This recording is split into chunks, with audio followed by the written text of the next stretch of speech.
একটু বিচার নিয়ে কথা বলতে চাই। আপনারা জানেন যে হাসানুল হক ইনুর সাজা 10 বছরের সাজা দেওয়া হয়েছে, কিন্তু সেই সময়ে পতিত শেখ হাসিনা যে আদেশ দিয়েছিলেন সেটার যে আমরা তথ্য জানতে পারি, কনভারসেশন, সেখান থেকে তিনি হেলিকপ্টারে বোম্বিংয়ের কথা সেটাও বলেছিলেন।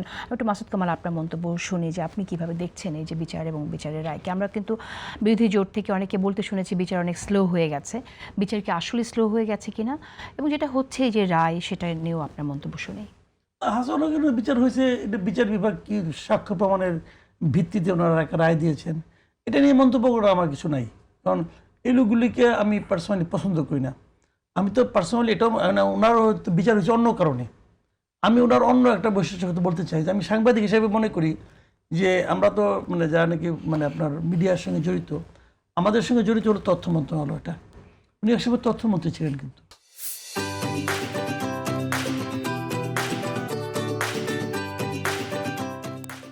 আমার বিবেচনায় বাংলাদেশের সবচেয়ে খারাপ তথ্যমন্ত্রী ছিলেন হাসানুল হক। কিন্তু সবচেয়ে খারাপ, ওনার চেয়ে খারাপ কোনো তথ্যমন্ত্রী বাংলাদেশে আসে নাই। তো এই হিসেবে ওনাকে তো আমি অপছন্দ করি। এখন ওনার ওই কারণে না, অন্য কারণে তার হয়েছে, সাজা হয়েছে। তো ওই কারণে তার সাজা হওয়া উচিত। ওনার আমলে সবচেয়ে বেশি মিডিয়া বন্ধ হয়েছে বাংলাদেশে। ওনার আমলে অনেকগুলি মিডিয়া উনি বন্ধ করছেন। তো এই লোক ওনার আমলে উনি প্রত্যেকটা টেলিভিশনকে বাধ্য করছেন যে বিটিভির খবর সম্প্রচার করার জন্য। ওটা ওনার আমলে। রাইট। এই লোকের দৃষ্টান্তমূলক শাস্তি হওয়া উচিত, এবং ওই সমস্ত কারণেও হওয়া উচিত।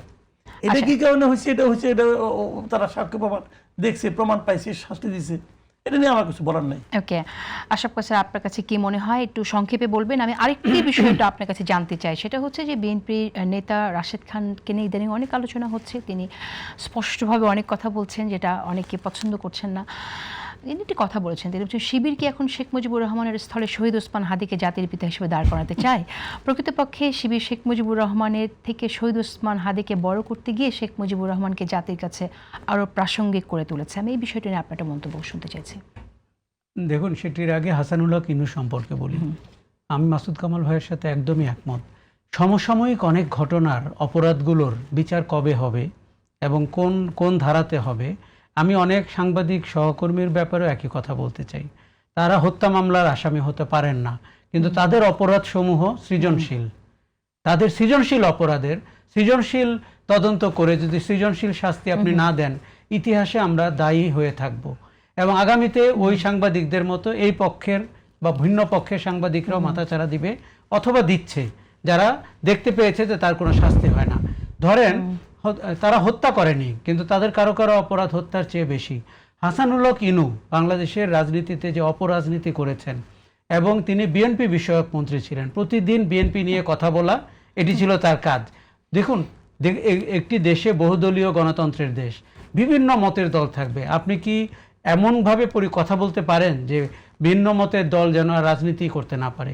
এবং এই হাসানুল হক ইনু, আমি সেদিন দেখুন, যেদিন 14 দলের মিটিংয়ের পরে শুট অ্যাট সাইট ঘোষণা করলেন, আমি হাসানুল হক ইনুর হাসিটা দেখলাম।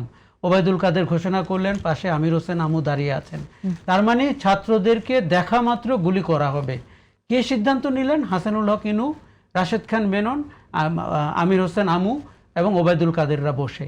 কাজে এদের অপরাধকে আমরা, দেখুন, আমরা অনেক সময় প্রায় 24 মাস হয়ে গেছে, এই জন্য একটু দূরবর্তী মনে করছি। কুষ্টিয়াতে যে 6 জনকে মারা হয়েছে, ইনু কুষ্টিয়ার রাজনীতিতে যেভাবে হত্যাকাণ্ডের সাথে যুক্ত, অথবা আসাদুজ্জামান নূর নীলফামারীর রাজনীতিতে যেভাবে যুক্ত, এগুলো মানুষের কাছে তুলে ধরতে হবে। তাকে আপনি নাটকের লোক, বিজ্ঞাপনী সংস্থার লোক, কিংবা জাসদ করা, বুয়েটে পড়তো, এভাবে দেখলে হবে না। অপরাধ দিয়ে অপরাধীকে চিহ্নিত করতে হবে। কেউ সাংবাদিক ছিলেন এটি ভেবে তার অপরাধ দেখলে হবে না, তার অপরাধটাই তার পরিচয়। এই যে আমরা বলছি তারেক রহমানের বিবৃতি প্রচার করা যাবে না, একটি টেলিভিশন চ্যানেল সমীকরণ বলে একটি অনুষ্ঠান করত, তার একজন রিপোর্টার যিনি এখন জেলে আছেন, তারেক রহমানের বাড়ির চারপাশে ঘুরেছেন আর বলেছেন এই বাড়ির ভিতরে একটা অপরাধী থাকে, একজন হত্যাকারী থাকে, একজন গ্রেনেড হামলাকারী থাকে। এটা কি ধরনের সাংবাদিকতা? সেটি এই টেলিভিশন স্টেশন প্রচার করেছে, আমরা কেউ তার প্রতিবাদ করিনি। অথচ আল জাজিরাতে যখন শেখ হাসিনার দুর্নীতি নিয়ে প্রতিবেদন হলো, এই সাংবাদিকরাই এডিটর্স গিল্ড নামে একটি প্রতিষ্ঠান করেছিলেন, এবং তারা বলেছিলেন আল জাজিরা নাকি কোনো সাংবাদিকতাই জানে না। আজকে কিন্তু আল জাজিরা সব সাংবাদিকতা জানে, কারণ তারা শেখ হাসিনার ভাষণ প্রচার করেছেন। এই যে স্ববিরোধিতা, এই যে ডাবল স্ট্যান্ডার্ড, এটি পেশাজীবীদেরকে ছাড়তেই হবে। রাজনীতিবিদরা এগুলো করেন, তারা করে টোরে খান, এটি আরো কিছুদিন আমরা হয়তো সহ্য করব, কিন্তু সাংবাদিক, চিকিৎসক, ইঞ্জিনিয়ারদেরকে এটি ছাড়তেই হবে, তা না হলে আমরা এই ঘেরাটোপ থেকে বেরোতে পারবো না। আচ্ছা, রাশেদ খানের ব্যাপারে আমি আপনাকে বলি, আপনাকে ওসমান হাদি সম্পর্কে একটা কথা বলি। এটি নিয়ে যে বাড়াবাড়ি হয়েছে এবং তাকে যে তৈরি করা হয়েছে আইকন হিসাবে, সেটি আমি তখনও বলেছি।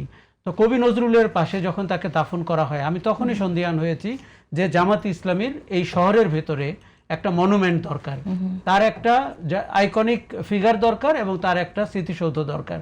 সেটি কাজ করেছেন। এবং ইউনূস সরকার, বিশেষ করে প্রফেসর ইউনূস যেভাবে সংসদ ভবনে বক্তৃতায় বলেছেন যে এই জাতি যতদিন জীবিত থাকবে ওসমান হাদিকে মনে রাখবে, এই বাগাড়ম্বনগুলো তখন মনে হয়েছে সবাই এর সাথে যুক্ত। একটা কৃত্রিম ফিগার তৈরি করে একটা উগ্রবাদী মানুষকে একটা রাজনীতির প্রতিনায়ক হিসাবে দাঁড় করিয়ে তাকে পূজা করে রাজনীতিটি সামনে আগানোর জন্য। দেখুন, হাদির অনেক কিছুর সাথে আমি একমত, বহু কিছুর সাথে আমি ভিন্ন মত পোষণ করি, কিন্তু তিনি যে আন্দোলনের পুরোধা ছিলেন, তিনি যে আন্দোলনের দাবিগুলো আদায় করার পক্ষে সোচ্চার ছিলেন, সেটিকে আমি শ্রদ্ধা জানাই। কিন্তু তাকে নিয়ে যে রাজনীতিটি করা হচ্ছে বা ভবিষ্যতে যেটি করা হবে, বা যেভাবে জানাজার আয়োজন করা হলো, যেভাবে অন্তর্বর্তী সরকার ইনভলভড হয়ে গেল, যেভাবে একজন লোককে আমি দেখলাম কবি নজরুলের মাজারের পাশে দাফন না হওয়া পর্যন্ত দাঁড়িয়ে থাকলেন, সব কিছু কিন্তু আপনি যদি এখন মিলাতে চান মিলাতে পারবেন।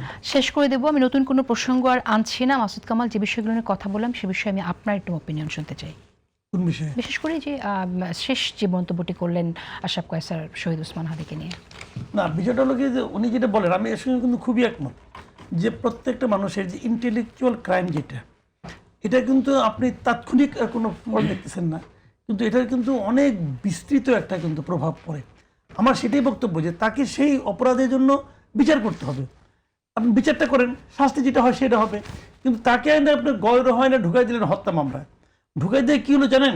তার তো এখন বিচার হবে হত্যা মামলা নিয়ে, তো ওই অপরাধের বিচার হবে না।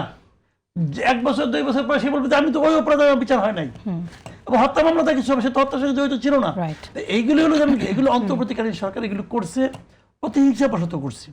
কিন্তু আমি মনে করি এখন এই সরকার আসছে, ওনারা ওই প্রতিহিংসার মামলাগুলি ওখান থেকে তাদের ছাড় দেন, কিন্তু আমি ওদেরকে ছাড়তে বলি না, কিন্তু আমি বলছি ওনাদেরকে, ওনারা যে অপরাধ করেছে সেই অপরাধের মামলাটা আপনারা করেন। কারণ ওইটা না করলে কি হবে জানেন, আবার আরেকটা গ্রুপ কিন্তু গজায় উঠবে ওই ধরনের অপরাধ করার জন্য, যে পার পেয়ে যাওয়া যায়। ওটা করতে দিন না। যার যে অপরাধ সেই অনুযায়ী তাকে শাস্তি দেওয়া। যার যে কৃতকর্ম তার শাস্তি হওয়া উচিত।